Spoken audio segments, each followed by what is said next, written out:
Salut à tous, bienvenue dans cette nouvelle vidéo. Je suis très heureux de vous retrouver. Aujourd'hui, on se retrouve sur les bords du lac Léman en Suisse et plus précisément à Lausanne pour découvrir le football suisse. On va partir à la découverte du football suisse pour voir différents clubs, différentes atmosphères, différentes divisions pour découvrir un peu comment ça se passe. Est-ce qu'on peut avoir une comparaison avec ce qui se passe en France, avec d'autres championnats à l'étranger? Bref, vous allez tout découvrir des insides. On va aussi pratiquer, ça va être incroyable. On est à peu près à 25 minutes de Lausanne. On va aller prendre le train direction le FC Bavois.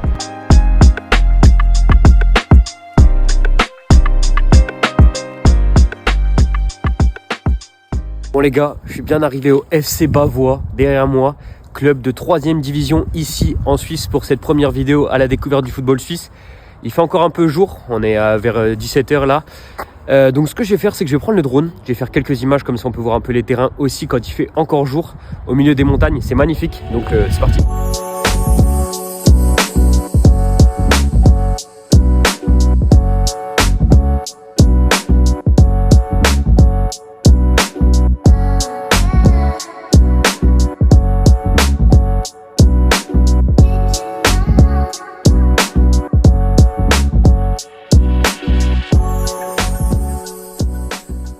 Je viens d'arriver au FC Bavois et je suis avec Maxime. Maxime, c'est avec toi qu'on a échangé un peu sur les réseaux sociaux pour faire cette vidéo là. C'est ça. Alors là, il est actuellement, que je ne dise pas de bêtises, 5 h. C'est quoi le programme un peu d'aujourd'hui? Alors, normalement, on va attendre l'intendant qui arrive, qui va nous ouvrir les vestiaires, qui va ouvrir tout ça. Ok. Et puis après, on va faire le petit tour des installations, comme tu m'as demandé. Ouais. Puis ensuite, on verra un petit peu combien de temps ça prend. On s'échauffera un petit peu, petite prévention musculaire, tout ça dans les vestiaires avant de rentrer sur le terrain, après l'entraînement. Ouais. On aura, je pense, 1h, 1h15. Ok. Et puis ensuite, on aura les petits challenges à faire. Ça marche. Moi, je suis français à la base. D'accord. Je suis de Chambéry, un petit village à côté de Chambéry. J'ai fait pas mal d'essais dans plusieurs clubs pro en France qui sont soldés par des échecs à chaque fois. Et puis à 16 ans, j'étais au bord d'arrêter un petit peu le foot gardien. Ouais. Un peu l'espoir d'être professionnel. Ok. Et mon oncle qui est de la région là, de Neuchâtel a demandé à mon papa si je voulais qu'il demande de faire un essai justement à Neuchâtel, donc Neuchâtel Xamax, un club un peu historique de la Suisse, qui était à l'époque en première division si je ne me trompe pas. Et il lui a dit pourquoi pas. J'étais un petit peu pas au bord du gouffre, mais j'en avais marre, je voulais même changer de poste, j'avais envie de jouer avec mes potes, j'avais envie juste d'oublier un petit peu tout ça. Et je suis quand même venu, faire un essai, qui s'est très bien passé. Ensuite, ils m'ont demandé de revenir faire 2 matchs amicaux un petit peu qu'il y avait entre les équipes du club. Ouais. Et puis entre les 2 matchs, j'ai signé. Ok. À donc 16 ans. Un petit peu compliqué au début parce que mes parents étaient en France et je pouvais pas aller à l'école en Suisse. Okay. Donc on s'est retrouvés, on était 2, un autre joueur qui venait de Bourgoin, à côté de Lyon. Okay. Et on s'est retrouvés à la frontière franco-suisse à Morteau. Ok. Et on faisait les allers-retours tous les jours. Et t'avais quel âge à peu près? 16 ans. Ok. 16 ans, c'était assez rude. Mais pendant 2 ans, j'ai fait ça avec les jeunes donc, de Xamax. Ouais. On a gagné l'équivalent de la Gambardella en France. Et puis ensuite, j'ai signé professionnel avec Xamax, comme 3e gardien au départ. La première année, tout s'est bien passé. Et à la fin de cette première année, le club est racheté par un Tchétchène. Ok. Boulat Tchagaev. Et puis, il a amené le club à la faillite au bout de 6 mois. Donc, compliqué, parce que moi, j'avais pas fait mes débuts en professionnel. Ok.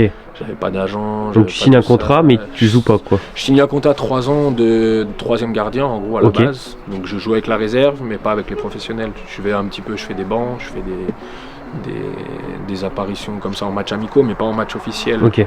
Donc pas de début professionnel avec Neuchâtel. Et du coup, ce qui fait que pour trouver un club après professionnel, c'était assez compliqué. Ouais. Donc après, moi j'ai beaucoup bougé sur la région, tout ce qui est Romandie ici en Suisse, Suisse francophone. Ouais. Aujourd'hui, on se retrouve au FC Bavois. FC Bavois en 3e division. Exactement. Donc moi je suis là depuis janvier 2025, donc ça va faire 1 année bientôt. Et puis Quand mon fils est né, j'ai décidé un petit peu de mettre le foot un petit peu de côté, de me former au niveau professionnel, avoir une vraie formation. J'ai fait un CFC ici, ils appellent ça, donc en France un CAP, en alternance, sur 4 ans de dessinateur en génie civil. Ok. Donc maintenant je travaille à 100%, à journée complète, et puis le soir on vit en foot, quoi. Là, toi, tu as dit que tu es à 100% et le soir tu viens jouer. C'est le cas de tout le monde ou est-ce qu'il y a des gens qui priorisent Dans l'équipe, on a, si on peut faire une sorte de pourcentage, sur 10 joueurs, on a 8 qui travaillent à 100%. Ok. Un étudiant, et puis peut-être un qui est en transition au chômage pour trouver un travail, travailler chez le président. Et ici, l'un des attraits du club, c'est que le président il te propose aussi une formation. On en a un par exemple qui jouait sur la région de Genève, où il a signé un contrat avec le président, comme quoi il fait son apprentissage en étant dans le club. Donc, il s'assure aussi un avenir et puis une transition, quoi. Donc c'est un des gros attraits du club, parce que comme tu le vois, on n'est pas un club avec un grand stade, avec des grandes installations, avec tout ça. Donc il faut faire avec ce qu'on peut, quoi. Alors Julien Manière, 29 ans, 5 ans au FC Bavois à mon actif, gardien, la doublure de Maxime Brenet ici présent. C'est un club très familial, beaucoup de valeurs, qui milite du coup en Promotion League. Ce qui est exceptionnel étant donné les coûts monumentaux que nécessite la survie d'un club dans cette division. Et loin des infrastructures d'un grand stade. Quand on joue en Promotion League, on a des clubs qui jouent dans des stades de Super League, Young Boys, Lausanne, etc. Puis quand ils viennent ici, puis qu'on voit justement nos infrastructures à nous, par rapport à eux. Exactement, la comparaison, il n'y a pas de comparaison, quoi. Mais c'est ce qui fait le charme du FC Bavois. Et c'est également ce qui fait également notre force. Bienvenue. C'est là où tout se passe, là où la magie opère. Donc également un vestiaire dont la majorité des choses ont été créées, ont été faites par des gens du club. Alors on est loin des petits casiers avec les sièges baquets, mais encore une fois c'est un vestiaire où on est tous proches les uns des autres et où l'esprit d'équipe, chaque jour justement, il augmente, quoi. C'est une force également, et je pense que c'est quelque chose qui mérite d'être vu. Parfois, quand il y a eu beaucoup de départs, c'est le coach qui décide des places. Parfois, quand il y a des joueurs qui viennent d'autres clubs qu'on connaît, etc., on les place à côté de nous. Mais oui, c'est un bon mélange de tout, entre affinité, entre choix du coach, etc. Christian Weinmann, notre directeur sportif, l'un des membres importants de notre club. Plutôt responsable technique. Comme le président préfère que je me présente, donc responsable technique du FC Bavois depuis 6 saisons maintenant, ça va faire. Et puis donc je m'occupe de tout ce qui est logistique, je m'occupe également de tout ce qui est recrutement, discussion avec les joueurs. Mon cercle de travail est assez large, parce que finalement il y a tout à faire dans un club comme celui-ci, puisqu'on est tous presque des amateurs. Donc je suis un amateur, mais qui passe énormément de temps justement dans la direction sportive. En étant club amateur, en jouant dans un niveau semi-pro, on doit essayer de trouver des solutions pour faire venir des joueurs. Et puis ça, c'est compliqué. Donc la plupart des joueurs qu'on a, c'est des joueurs qui ont fait une formation dans des clubs professionnels. Donc ils ont vraiment une base qui est déjà existante. Et puis après, c'est toujours le foot, ça joue toujours sur des détails. Donc certains ont réussi, d'autres ont moins réussi. Après, il y en a qui viennent se relancer, il y en a d'autres qui viennent terminer leur carrière à Bavois, on a aussi l'avantage de pouvoir proposer du travail ou une formation ou une réorganisation des vies. Donc on propose différentes choses. Donc c'est ce qui est un peu intéressant. Mais par rapport au niveau, on est quand même, j'avais fait le calcul, on est le 32e club suisse. Au niveau du budget ? Non, au niveau du classement. Et après, ce qui se passe, c'est que moi j'ai l'impression, en tout cas sur cette saison, qui est vraiment la meilleure saison qu'on est en train de faire, on est beaucoup plus à l'aise sur synthétique. Alors qu'avant, nous, on faisait nos points sur notre terrain qui était un peu compliqué, mais aujourd'hui, dès qu'on joue sur synthétique, on est juste imbattable. C'est un niveau qui est largement supérieur à ce qu'on avait avant. Tu vas nous porter l'œil, là. Non, mais c'est clair que c'est vrai qu'il y a eu pas mal de changements. Après, on arrive à renouveler l'équipe un peu chaque année.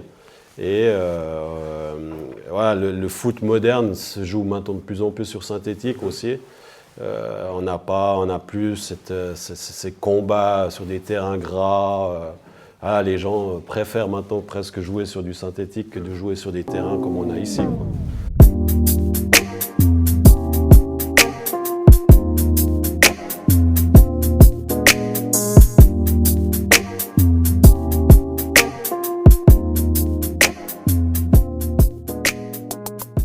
Du coup, tu vas faire quoi là? Tu vas un peu. Ouais, on va faire un peu de prévention tranquillement avec Ok.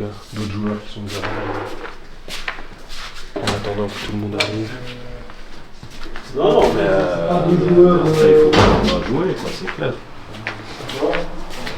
Comme tu le vois, 2 vélos, un petit peu du matériel, des élastiques, des petits poids, des rouleaux. La base pour s'échauffer tranquillement, quoi. Il s'appelle Fearless Custom. Il propose des protèges tibia personnalisés où tu peux mettre la photo de ta femme, tes enfants, ton jeu vidéo préféré. Puis il a créé des chaussettes qui sont très très bien, antidérapantes. Ok. Fearless Custom, ça s'appelle. C'est un des joueurs qui est chez nous, qui malheureusement en ce moment est blessé. Et bon, on lui Fabio fait Morelli. la petite Il pub. fait un petit peu de pub. Il y a des joueurs de Première Ligue en Angleterre, tout ça. Qui utilisent. Des Ok. joueurs suisses, ouais, Ok.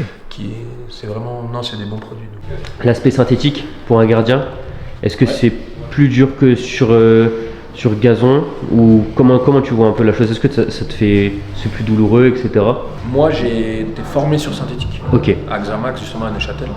On s'entraînait tous les jours sur synthétique, à part si le week-end on jouait sur l'herbe.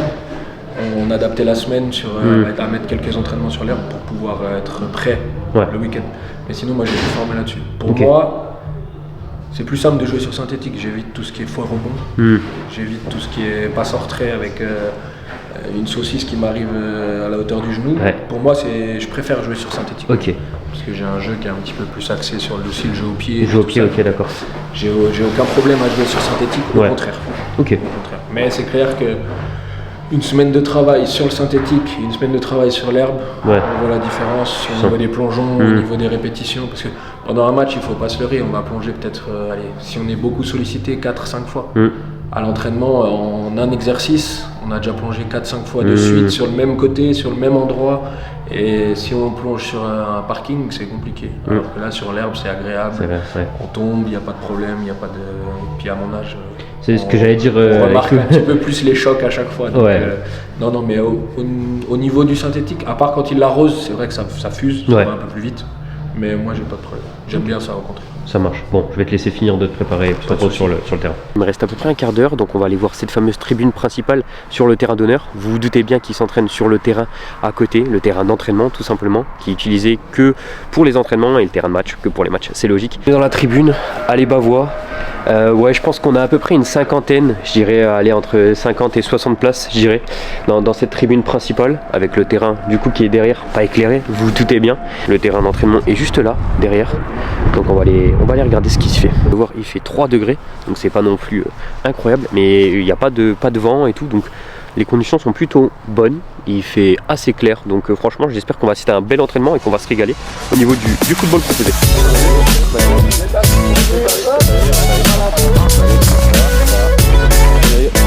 Si t'es en retard, il y aura des petites amendes. Des petites amendes. Voilà. Donc là vous regardez justement ceux qui sont en retard. Les présences et ceux qui sont en retard. Ok.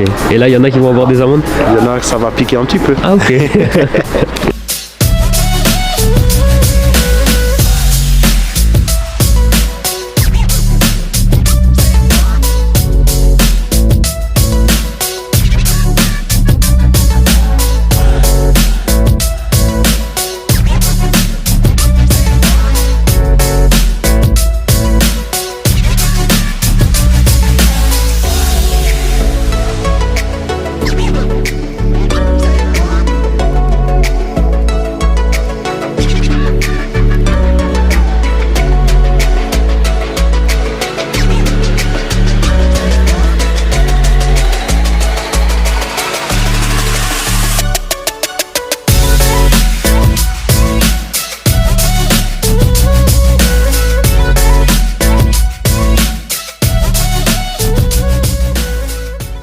je retire ce que j'ai dit tout à l'heure. En fait, il fait super froid.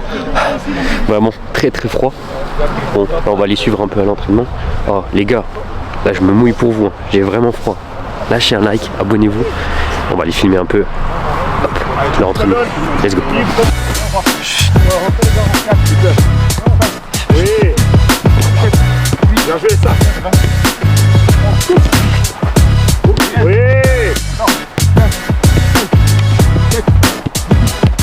Vas-y, Mado. Allez. Bien joué ça. Magnifique.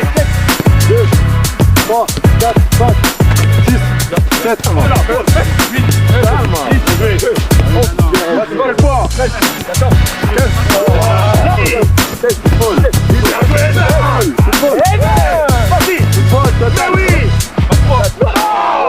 Tant qu'il fasse encore un peu de taureau, vous pouvez voir, moi je vais en profiter directement pour aller me changer et me préparer parce que l'air de rien, même si on fait juste des frappes ou un crossbar et tout, j'ai pas envie, je vous mens pas, de me blesser, surtout que je reviens petit à petit dans le foot, bah, vous le verrez prochainement, mais voilà, du coup j'ai pas envie de me blesser. Donc là on va aller mettre la tenue tranquille, on va aller s'échauffer et après on va aller pratiquer un petit peu.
Là ça prend le temps, moi je vais tirer en haut à gauche, lucarne gauche. Je l'aurais prévenu.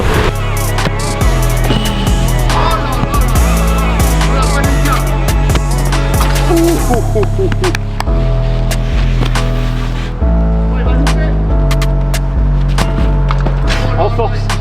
En force.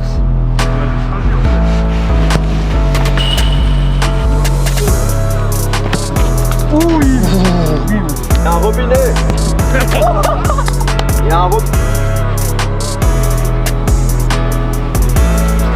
Je l'avais dit. On va bien tirer. Non. Ah t'étais si. Là Max, terminé l'entraînement, on vient de finir le jeu. Ah, on a la chance avec le temps. Juste la pluie qui commence à arriver. La pluie qui commence, qui va se transformer en neige d'ici quelques minutes, je crois. Ouais. Il faisait froid à la fin de l'entraînement quand même. Hein. Il faisait froid, mais moins froid qu'hier. Moins froid qu'hier. Et le terrain, tu as trouvé comment? Un peu difficile? Wembley. Ouais. Wembley, comme on dit chez nous. Non, mais c'est notre terrain d'entraînement. On arrive Oui. à la fin de la saison, avant la trêve hivernale.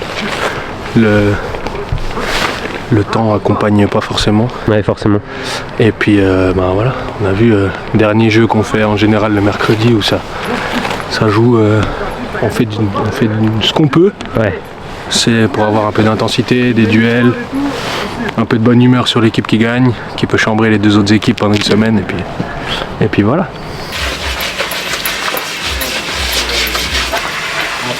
Bon, fin de jeu, on vient de terminer, on va aller du coup se doucher, se préparer tranquille et on va finir avec Max au Clubhouse. On va un peu échanger vite fait sur cette belle vidéo, j'espère que ça vous aura déjà plu. On se retrouve tout de suite avec Max au Clubhouse. Il nous reste quoi? Un match samedi contre Kriens. On joue à 15h contre Kriens, dernier match du championnat. Et puis voilà, un de mes rôles aussi, c'est de faire un programme de préparation. Et cette année, on a vraiment, enfin ce sera plutôt sur l'année prochaine, mais on a un projet qui nous tient vraiment à cœur, puisqu'on a notre assistant Renatus Njole, qui est tanzanien. Okay. Donc grâce à lui, après toute une organisation, et puis après, en fait, ça s'est passé comme ça, c'est qu'il y a 2 ans en arrière, on avait discuté dans le bus, en riant, voilà, en disant voilà, on pourrait peut-être organiser quelque chose en Tanzanie, puisque tu viens de là-bas, puisque tu as été international tanzanien, regarde tout, et puis finalement, avec le temps, le projet commence à se concrétiser. Alors, mon nom est Renatus Boniface Njole. Donc, je suis assistant entraîneur de FC Bavois. Je suis d'origine tanzanienne. On attendait un moment propice pour pouvoir le faire. Potentiellement, on va faire 2 matchs. Donc, le premier match, c'est avec nos hôtes. C'est Singida Black Stars. C'est une équipe qui évolue actuellement en Liga. Okay. Et puis le deuxième match, ce qui était prévu, c'était contre les M21 okay. De l'équipe nationale de la Tanzanie. C'est vraiment un beau projet qui nous tient à cœur. Et puis pour cela, on essaie de mettre tous les joueurs un peu à disposition et puis aussi à essayer de trouver des sponsors. On va organiser un repas de soutien justement pour ce projet. Et puis donc voilà, c'est vraiment quelque chose qui nous tient à cœur puis qui va aussi nous permettre de souder le club, souder l'équipe. Donc en plus des joueurs, il y aura les familles qui vont venir aussi avec nous. Donc voilà, c'est vraiment un projet qui est vraiment fantastique. Après, il faut aussi qu'ils comprennent que c'est une expérience unique. Et puis que voilà, pour pouvoir le faire, il faut vraiment que tout le monde se donne, se mette au diapason pour pouvoir arriver à couvrir les frais d'un projet aussi intéressant.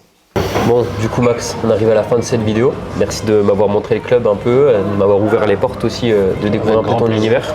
Avec grand plaisir. Qu'est-ce qu'on peut te souhaiter pour la suite de la saison, à titre perso et collectif? Alors premièrement, à titre collectif, qu'on continue sur notre lancée. Ouais. Parce qu'actuellement on est 3e. Ouais. Si on termine dans les 3 premiers, ce sera une première pour l'histoire du club. Ok. Donc c'est pas mal. Que ça puisse continuer là-dessus, une bonne dynamique, vu qu'en Suisse, on a une grosse trêve hivernale. Ouais. Donc la deuxième partie de championnat, normalement, c'est totalement différent. C'est presque un deuxième championnat qui commence, parce que les équipes se renforcent, il y a beaucoup de mouvements, et on recommence. Là, on termine dernier match, ça fait 22 novembre, et on va reprendre à mi-février le championnat, donc ça fait une grosse trêve. À titre personnel, je sais pas de blessure. Voilà, ça peut être déjà ça. C'est déjà une bonne chose, je pense. À mon âge, si une grosse blessure arrive, je pense que ce sera la fin. Donc, que ça se passe bien comme ça, que la famille aille bien, et puis ça me suffit. Les gars, c'est la fin de cette vidéo à la découverte du football suisse. J'espère qu'elle vous aura plu. C'est le premier épisode. On en fera d'autres. Max, merci pour l'accueil. Avec et puis, plaisir. Les gars, abonnez-vous. À la prochaine.